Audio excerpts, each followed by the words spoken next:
Welcome to Andy Staples On3. Big news from Big Ten country on the eve of Big Ten Media Days.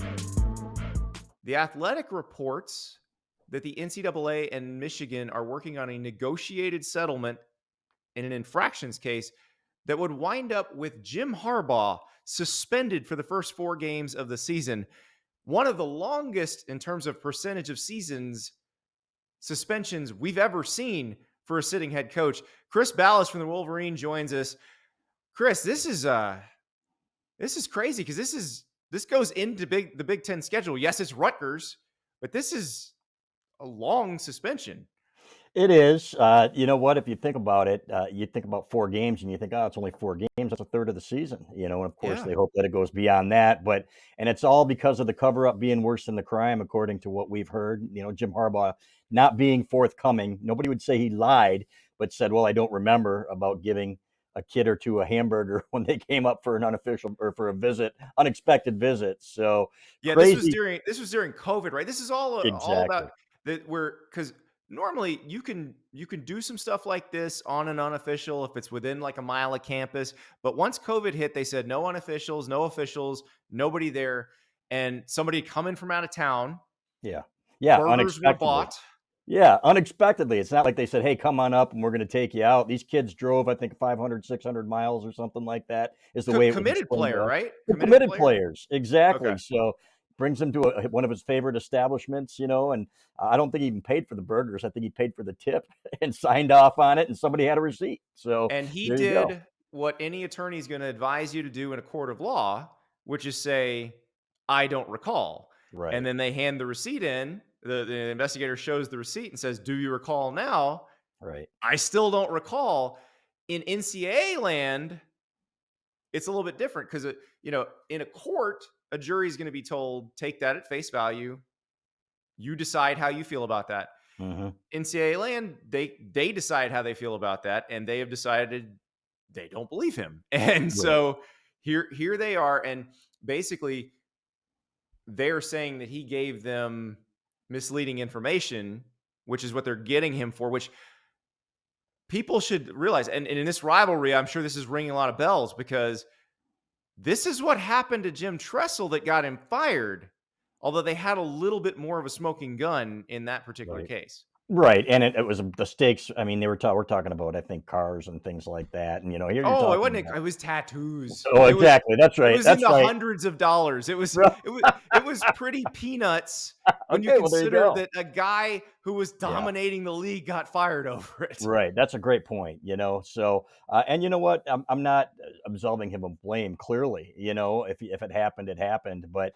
If you look at the national reaction, not just Michigan fans, everybody's kind of scoffing at it and saying, if you look at pay for play and what's going on out there, this pales in comparison. At the same time, the one thing that better than anybody probably is that the NCAA does not like being lied to. And if you lie to them, then you have to pay some consequences. It's the one thing they can get you for. That's what I said and wrote all through that Tressel case is right. If you had just said, yes, this is happening, then it would have been pretty minor. I imagine if they'd said, yes, we took some guys out for burgers, it probably would have been pretty minor in that case as well. But yeah, it's crazy because that's the one thing they can get you on and say, this is a very serious offense as opposed to actually what you did. And it's interesting because the times have changed so much. Like when Tressel did it, I kind of understand where he was coming from because they would have come down pretty hard on those players. And in fact, still did come down hard on those players. I don't know that they would have come down as hard on the players in this case, but I don't necessarily blame Harbaugh's attorneys for telling him to take the I don't recall tack. The problem is when they have the receipt, there's not much you can say. Right. And it's interesting who turned in that receipt. There are a lot of people talking about that. And, one of these guys that might have been that guy is one of the guys that might get a show cause out of all this from what it sounds like without going into detail. So, but it's not just limited to Jim Harbaugh either. You've got Sharon Moore. This is about, I think, a different offense. I think a Zoom call or something like that. And watching a kid do some push-ups on a Zoom call or workout. And he's going to get a game. It sounds like Grant Newsome, tight ends coach, is going to get a game. So, and Mike McDonald now with the Baltimore Ravens is going to have a show cause for a year. So even though he's in the pros, if he ever wanted to get back to the college game, that could affect him there. I So think Mike McDonald's probably fine where he yeah, is. I don't think you have to I'm worry sure about he's that. not too concerned about it. Exactly. So Golly. yeah. Okay, so let's talk logistics here Hmm. because so Michigan's first 4 games: East Carolina, UNLV, Bowling Green, Rutgers. If you're going to have a conference game in this mix, that's the one you want. Their non-conference, a little more challenging than last year, but not really. Right. So if this is going to happen, this is the time. So, but I would assume Sharon Moore, under normal circumstances, would be the interim. Who's the interim for game one if Sharon Moore's suspended? Great question. I think it'd be Mike Hart or maybe Jesse Minter. Mike Hart's got associate head coach experience at Indiana. A lot of people think he's going to be a head coach sooner than later. Probably one of the 4 that Jim Harbaugh mentioned. I've got 4 guys that after the season could be head coaches. I think Jesse Minter too, if he decided he didn't want to go back to the NFL. So I'm guessing it's going to be one of those 2 guys, and then probably Sharon Moore for the other 3 games. So if indeed it is the 4 games, and we've heard, I think, like you have, that no, it's not final. It's got to go through the infractions committee and everything else. So, which is interesting. The whole thing is interesting to me because initially, when we talked to people close to Michigan, they said they were going to fight this tooth and nail, and it's ridiculous and everything else. And now it sounds like Michigan is like, well, you know what? We're going to roll over and we're going to take our lumps again, and a Michigan thing to do. So we'll see what happens. Well, so this feels like a leak from the NCAA side. And you see this in certain cases, and it's not just with stuff like this. Sometimes it happens in coaching searches. Sometimes one side of things wants to kind of move the process along, and getting some information out there does tend to move it along. This actually puts Michigan in a weird situation. If they were going to go to the mattresses over this, now they have to do that. Now they have to say, we're going to fight you on this. We're going to have a COI hearing. We're going to drag this thing out. Right. If you want it over with, and you want it over with before the season, you have to negotiate a settlement and do it now. And it sounds like these are the terms. Right. And it seems to me, I was speaking to a lawyer about this, do you want to just take your lumps and put this thing behind you and move forward? Or do you want to drag it on, maybe have a special season and then have to revisit this and, maybe adjust things if you win a championship and vacate games or something like that? So if I'm Michigan, I'm saying, hey, if I approach Jim Harbaugh and I say, let's just get this over with. Who knows what Jim Harbaugh is going to say, though, because that's the wild card in all of this. He apparently still has not accepted the responsibility for it and doesn't seem to want to. Well, and that's my question. So when we see Jim Harbaugh get up at Big Ten Media Days in Indianapolis this week, is he going to push back? Is he going to say nothing? Yeah. Or is he going to say, we've settled it and I guess I'm out 4 games? I think what he's going to say is what his lawyer said today. Tom Mars, I think, told The Athletic or ESPN, and he said, you know what, we have no comment because it's ongoing investigation or whatever. So that's why I expect Jim Harbaugh to say that, and what he said at the beginning of spring ball, that, hey, when you compare us to perfect, we're not there. When you compare us to most other programs or any other program out there, we're pretty damn good. So we'll see what happens. Yeah, I'm not one who gets into the moralizing over stuff like this because it's all pretty stupid. If we're really breaking it down here, we're talking about a couple hamburgers and some Zoom calls. And I also don't care if they give them money. So none of that really matters to me. And I don't think it really matters to most people watching. But it is interesting that you have this situation. And so somebody pointed this out to me. Somebody in the Harbaugh camp pointed this out to me today. And I hadn't thought of it this way, but with this information coming out, it is to the NCAA's benefit for this information to come out this way because they require the accused to not comment during the investigation, and in fact will punish them for saying anything. Right. So, like what you said, Tom Mars, who, by the way, has never met a microphone that he wouldn't say something very interesting into, the fact that he's saying no comment and that Jim Harbaugh probably will no comment tells you where that's at. Yeah, and I can guarantee you that Jim Harbaugh would want to defend himself, and if he could speak, would speak and say plenty about it. But if you're being advised, and you know what, by not only your attorney but the Michigan attorneys, not to say anything, then he won't. So, but he will be biting his tongue, and I can guarantee you, I know the reporters who are going to ask the questions. I know the people who are going to ask him exactly to comment. He won't do it though. How much of this, from Michigan's standpoint, not necessarily the Harbaugh side of it, but the Michigan administration side of it, is let's get this taken care of in case this is a team that can win a national title? Yeah, I spoke to somebody about this a couple of weeks ago, close to it, and they said we think it will resolve itself. This week they were like, we can't comment, so we knew it was getting closer to a resolution. But I think, for the most part, Michigan doesn't like to be embarrassed, even about something as stupid as this. And if they can put it behind them as quickly as possible and say we apologize, and we're going to take one, then we're going to take it. So I think you're absolutely right that is probably the desired resolution here. And again, it comes down to what Jim Harbaugh wants too, and his conversations with them. So again, the Ohio State thing comes up, but not the Tressel part of it. Somebody reminded me of this today. I was not thinking along these lines because Urban Meyer's suspension by Ohio State was not NCAA related. It was the university suspending him. But Ryan Day essentially got a 3-game tryout as Ohio State's head coach. And lo and behold, they had made a deal to make him the head coach when Urban Meyer resigned at the end of the season. Could this be Sharon Moore or Mike Hart, whoever it winds up being? Could it be a tryout in case Jim Harbaugh gets an NFL job, or Jim Harbaugh says, you know what, I'm going to start a dairy farm?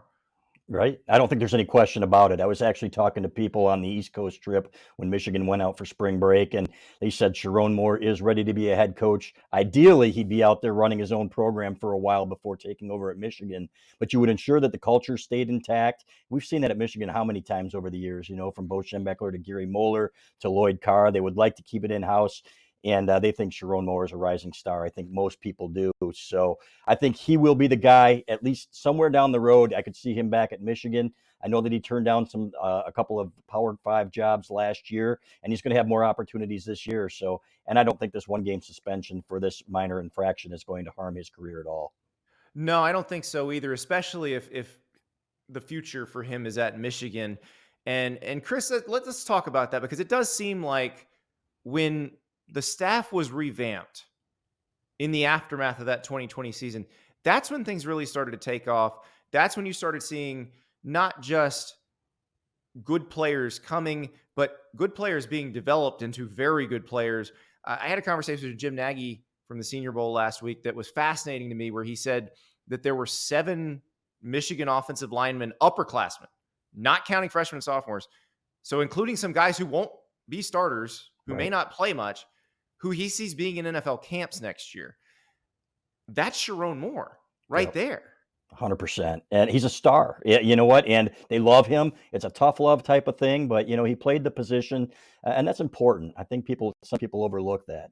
He's played the position, he knows it, and his kids love him. I interviewed probably 5 or 6 of them for our football preview this year. They all said the same thing. This guy has everything you're looking for in a head coach, as a position coach, as an offensive coordinator. We had an exclusive with him where he said, I'm not thinking about my next move. And I believe that. I think he just bought a new house in Ann Arbor, as a matter of fact. So he can be choosy, kind of like a Brent Venables situation where, hey, I'm going to wait. So, but you got other guys on that staff too, like Steve Klingscale and guys, Mike Elston could have been a position or a coordinator somewhere. So this is the best staff that Jim Harbaugh's ever had. There's no question in my mind.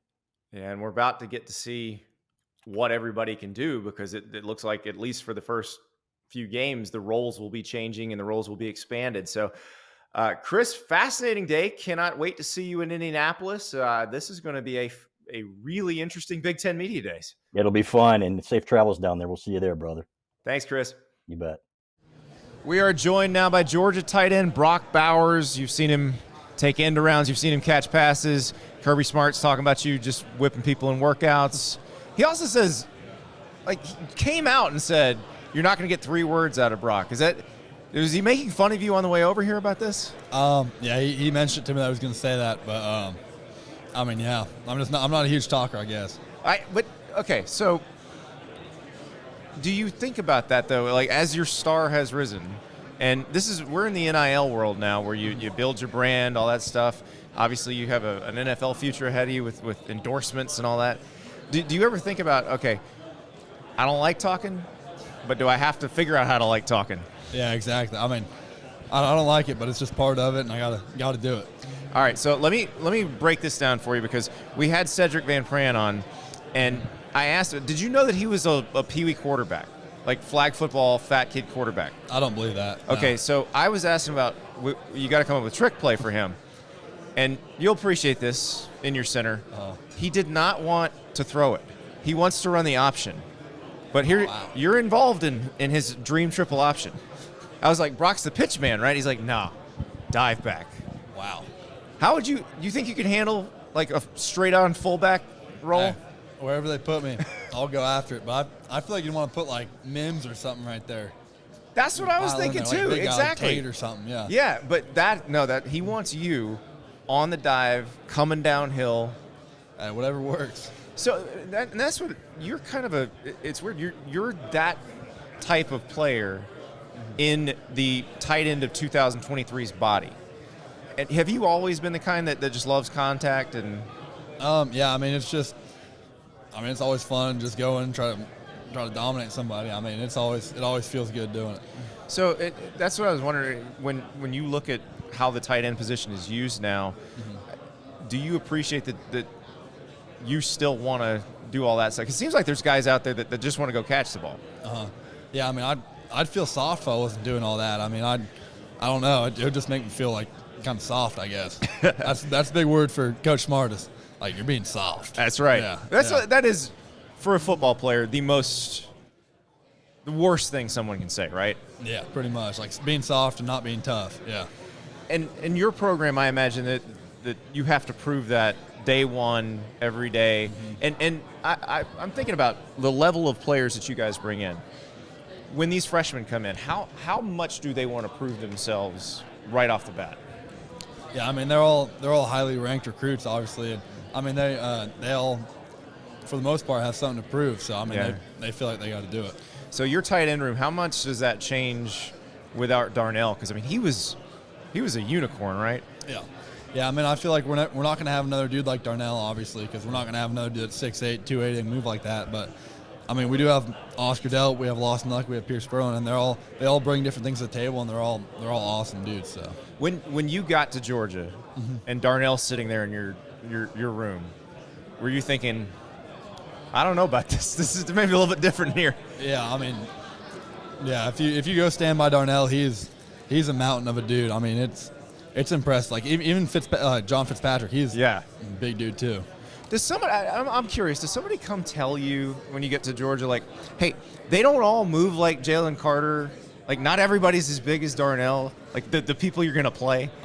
Yeah, I mean they don't really tell us that, but I mean, it's hard to like go against our defense every single day, especially that defense my freshman year and last year, and even this year again. I mean, we're going against like pretty much the best defense in the nation, which helps us out offensively a lot. So Kirby was talking about the class that came in before you in 2020 and how most of those guys have stuck. A lot of those guys are starters. What is it about kind of the selection process for offering you guys and then you guys deciding that Georgia's the program for you that has allowed them to basically keep your teams together? Yeah, I think a lot of it has to do with like just picking apart people's minds and like knowing what they want going into it and knowing like their mindset and how committed they really are. I talked to Will Muschamp about this last year, and he mentioned that they want people to see practices. They want recruits to see how they're going to be coached at practice. How educated were you during the recruiting process to what it was going to be like once you got there? I wasn't educated a lot just because I was that COVID class that didn't really get any visits. Yeah. And I was so far away, it was hard for me to make a trip out. And, yeah, so it was, I really had no clue what to expect going into it. But you survived. I did, somehow, yeah. You didn't get called soft, or maybe you did. A couple times, yeah. But then you take that soft step back to Napa Valley is what he said a couple times, so yeah. You know, it's not your fault you're from Napa Valley, but it does sort of bring that on, right? Yeah, it does. Everybody's making the wine jokes and people asking you like what to pair with a good cab. Oh yeah. Do you know what pairs with a good cab? No clue. No clue. Don't know anything about wine.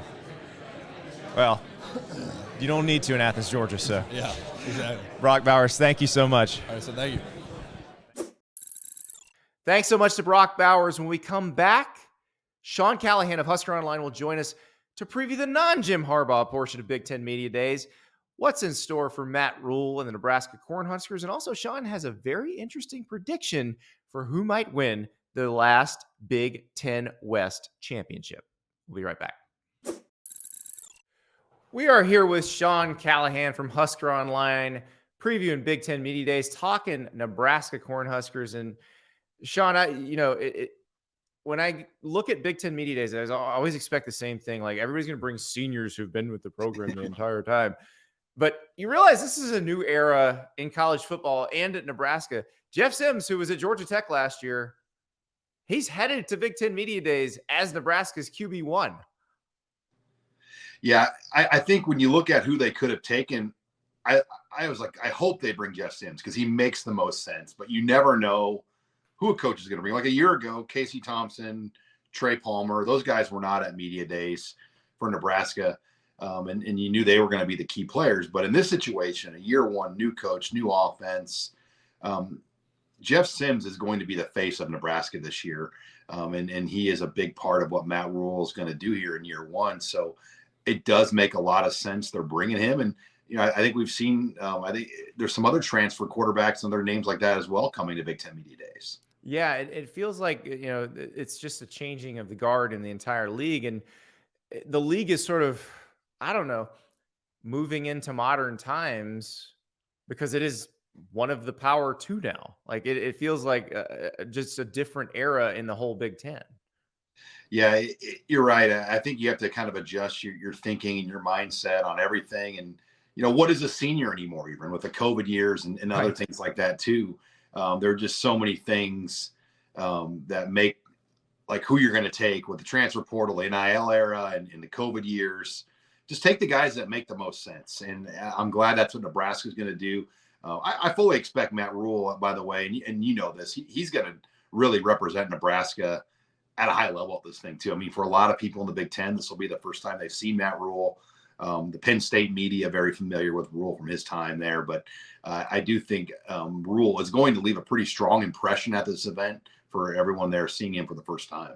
Yeah, he's a good talker. I don't think there's going to be any question about that. He's gonna be casual and I'm sure he'll crack some jokes and liven up what has traditionally been a pretty stuffy event. And I'm for it. I'm excited about the new Big Ten just because I think attitudes are changing. I want to ask you about this because we've talked about this before in terms of what Wisconsin's doing under Luke Fickell, where it is very clear they're trying to win the Big Ten and not the Big Ten West, which is no longer going to exist in a year. How does Matt Rhule feel about that in terms of schematically building this program and roster building for a divisionless Big Ten? Well, I think it starts with being able to recruit nationally. And, some of the other teams in this league generally only recruit regionally, and they might focus more on just pure developmental recruits. To be able to beat the best in this league, you have to recruit nationally to an extent, and you have to recruit elite level top 300 talent.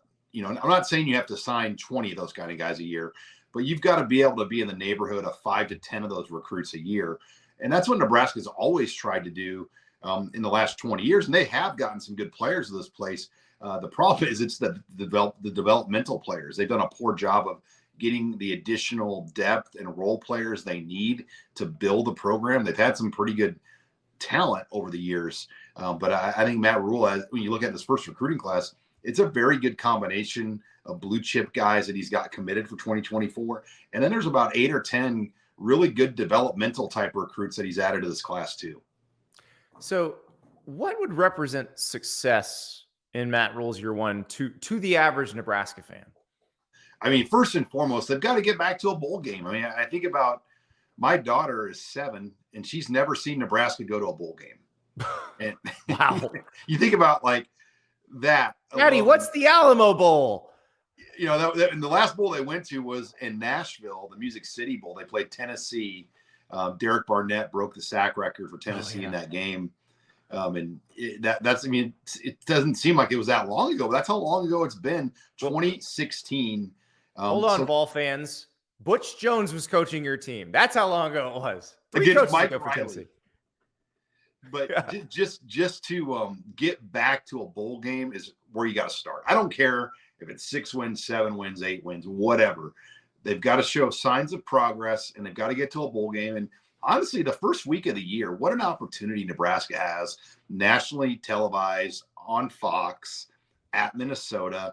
And the Gophers are about a touchdown favorite, but how do we even know? Like, you can't really tell me that Minnesota has a good idea, or anyone, about Nebraska right now with the players they've added, Right. and just some of the things coming in. And little nugget here, Tony White, Nebraska's defensive coordinator, was the coach of Syracuse, defensive coordinator there.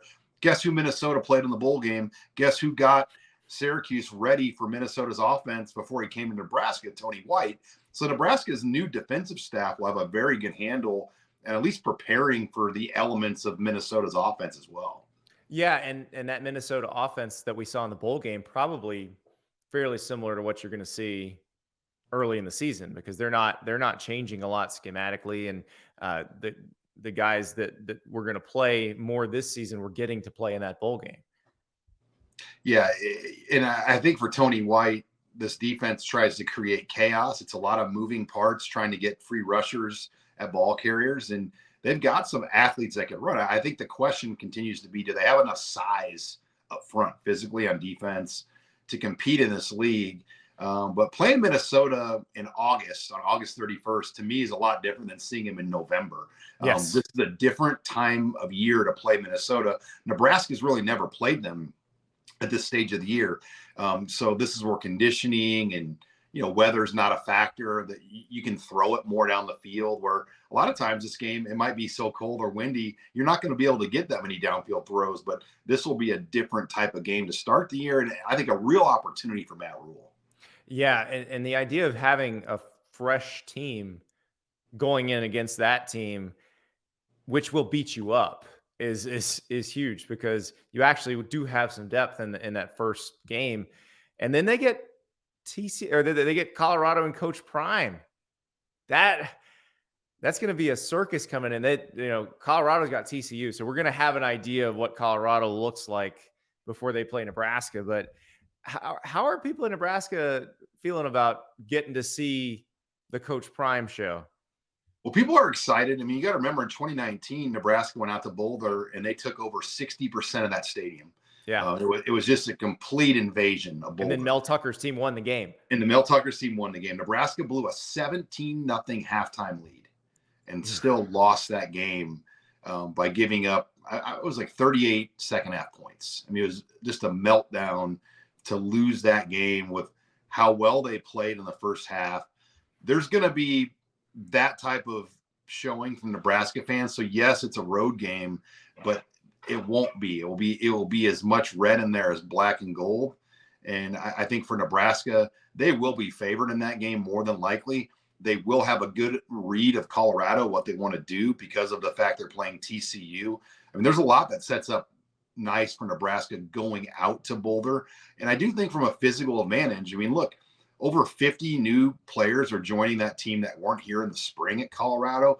How do you get that many guys acclimated and adjusted to playing football in the altitude in early September that weren't even there for the winter and the spring? I mean, that is a big adjustment playing at Colorado. I've been to many games there over the years. And, I think for that team coming in with so many new players in the opener, it will be interesting to see where conditioning is on both sides.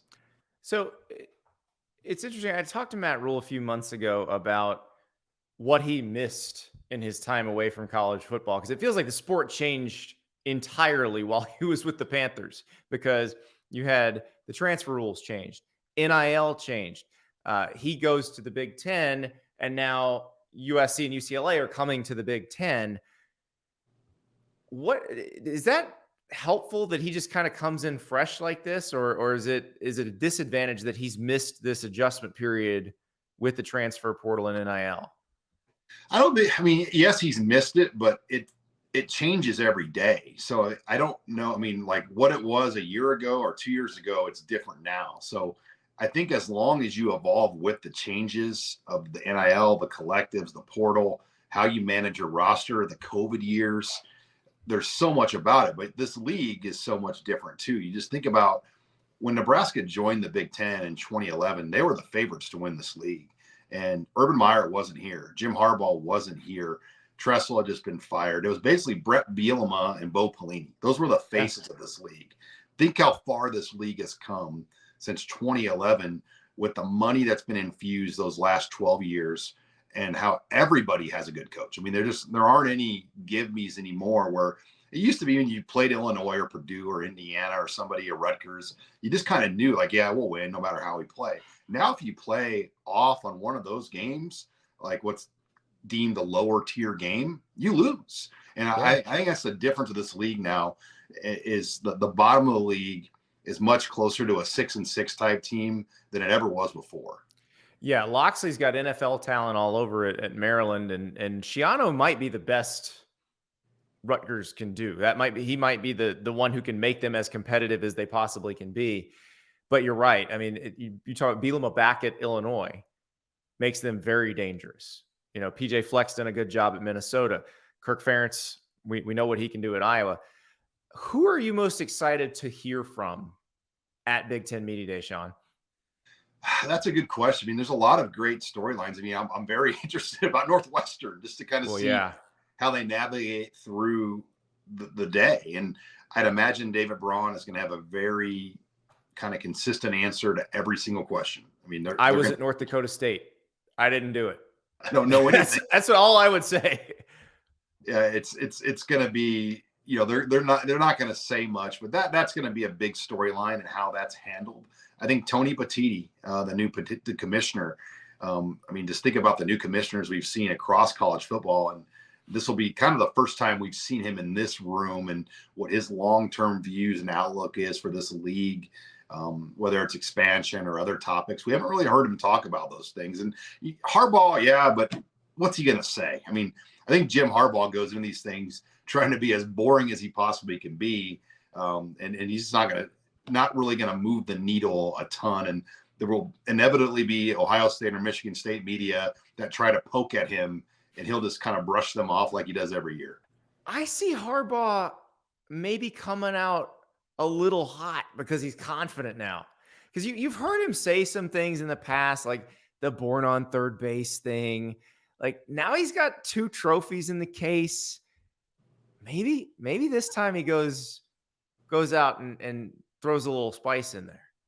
Yeah, and think about what he's overcome, almost being fired, almost going to the Vikings, to where he's got this program now. And I mean, I don't know what the official poll is going to say Tuesday on the Cleveland Plain Dealer, but I would be shocked if they're not the unanimous favorite. I mean, I know you can make a case for Penn State and Ohio State, but how do you not have Michigan the unanimous favorite in this league based on what they've done the last 2 years, based on what they return? They are built to win. I mean, like you told us on our show last week, they have 7 offensive linemen that could conceivably play in the Senior Bowl, which I don't know if that's ever been done before. Right. And that's what Jim Nagy said is 7 offensive linemen, maybe not all going to make the Senior Bowl, but he expects them all to be in an NFL camp this time next year. And that's not including the young guys, the freshmen and the sophomores who may play a role. It is incredible depth that they've built and just NFL talent. The secondary is like that too, where, you know, they've got dudes, RJ Moten, who was a starter, was not going to find a lot of time on the field this year because they have NFL bound players. And so RJ Moten's going to walk into Florida as a transfer and start right away. That tells you how deep Michigan is. And it's fascinating that they've been able to do that right after flipping that staff. I'll tell you one guy I want to hear from, Sean, is Mel Tucker, because he has that great year with Kenneth Walker. He gets that massive extension, and then they were terrible last year. Like they have to be good if they're going to pay him all that money. They just have to. Yeah, that Mel Tucker story does get interesting, especially as Harbaugh continues to pull away. And you know, when this league switches to no divisions, I mean, the Big Ten is going to be so much different moving forward without the divisional element. At least that used to give an Iowa, Nebraska, Wisconsin, or Minnesota something to kind of hang their hat on. Hey, we were the division champions. Well, now that won't even matter anymore. So it's all going to be playoff driven, whether it's 2 or 3 bids per year from the Big Ten and how that plays out with USC and UCLA. And I mean, will we see more expansion? I think we're all just waiting for Oregon and Washington and some of those teams to potentially come over someday. But, the more you hear out of Pac-12, you just don't know what's going to happen. So the dynamic of this league, the future of this league, and questions of some of the coaches, there is a lot of intrigue going into this media days for a lot of different reasons. Yeah, I am very excited. James Franklin kind of flying under the radar with a team that may actually be able to win the league. So it's a lot. Now, I'm going to put you on the spot because this is the last chance we're ever going to have to do this. Who you got in the Big Ten West? I got Iowa. Okay. So here's the thing, crossover-wise. Iowa, Nebraska, and Wisconsin, they only draw one of the big three, Michigan, Right. Ohio State, and Penn State. Iowa's draw is Penn State. Nebraska's draw is Michigan, and Wisconsin has Ohio State. So I think when you just look at that, Iowa's got a really good draw, and they've upgraded their quarterback. They've got a system in place. They've got a good defense that's probably going to be top 10 nationally again. So I give them an edge over Wisconsin right now to win the West because they've upgraded their weakness. I look at Iowa the last few years with Spencer Petras. That was some of the worst quarterback play we've ever seen under Kirk Ferentz. And I think when you upgrade that alone, even with the little mobility that they're going to get out of McNamara, that's going to give their offense the boost they need to get those first downs they weren't able to get a year ago. And those first downs don't always necessarily mean points, but their field position that help their defense, that help their special teams. I think Iowa figured out a way to win the league. Yeah, one more first down makes the punting into the other teams, inside their 10 even easier, which is as good as a touchdown if you're Iowa. If you can pin them inside the 10. But you're right, Cade McNamara is such an interesting case because he was the starting quarterback on a Big Ten champion that made the playoff 2 years ago. He didn't do anything wrong. He just got beat out by J.J. McCarthy. I'm excited to see what he can do. I think you may be right, Sean. I don't know. I still lean toward Wisconsin because I'm very excited about what that offense is going to look like with that offensive line and those backs. But I can buy Iowa as the final Big Ten West champ. And I'm talking myself into it as we speak. Well, like Minnesota and some of these other teams, their schedules are too tough. Like Minnesota draws everybody on the East. They have a quality team, but I think when you look at the divisions now, you have to look at those crossovers. And it's set up for one of those two teams to probably win the West. And just based on they can get potentially 2 wins out of the East. And heck, Iowa could beat Penn State. That's not out of the question that they can beat Penn State. Oh yeah, no, I'm fascinated because they're going to keep the score down against everybody. And you could have some crazy special teams plays that swing the balance or that just change field position or even defensive scores that change everything for Iowa. So if their offense is adequate, functional, those 2 adjectives are all I really need. And I feel pretty confident about them. Yeah, punting from the 50 versus the 25 or the 45 versus the 25, it makes a huge difference for a team like Iowa. And I feel like they'll get that boost. And in McNamara's mobility alone, they haven't really had a quarterback that can move at his level out of the pocket, which will. I'm just intrigued. And Brian Ferentz is motivated to keep his job. He's got to average 25 points a game, or he's not going to keep his job. He's very motivated. So we'll have the drive for 325 tote board on there. I think we're going to all meet at Big Ten Media Days and agree on if it needs to be 300 or 325, because I've had multiple people say, hey, it's not 325. The deal with Brian Ferentz is they have to average 25 points a game and they have to win 7 games. So my thing is, if you have to win 7 games, it means you're playing 13. But I think probably the people who've said it's just 300 are right, because let's say they're 7-5 in the regular season or 8-4 in the regular season, or if they're winning the West, like you said, maybe they're 9-3, they'll have scored 300 points in 12 games and he'll be fine. Yeah, I've never seen anything like this before, where a hard number is put down in writing. And they tried to do something with Scott Frost in that sense. And then finally it was released that really all Scott Frost had to do was win 6 games.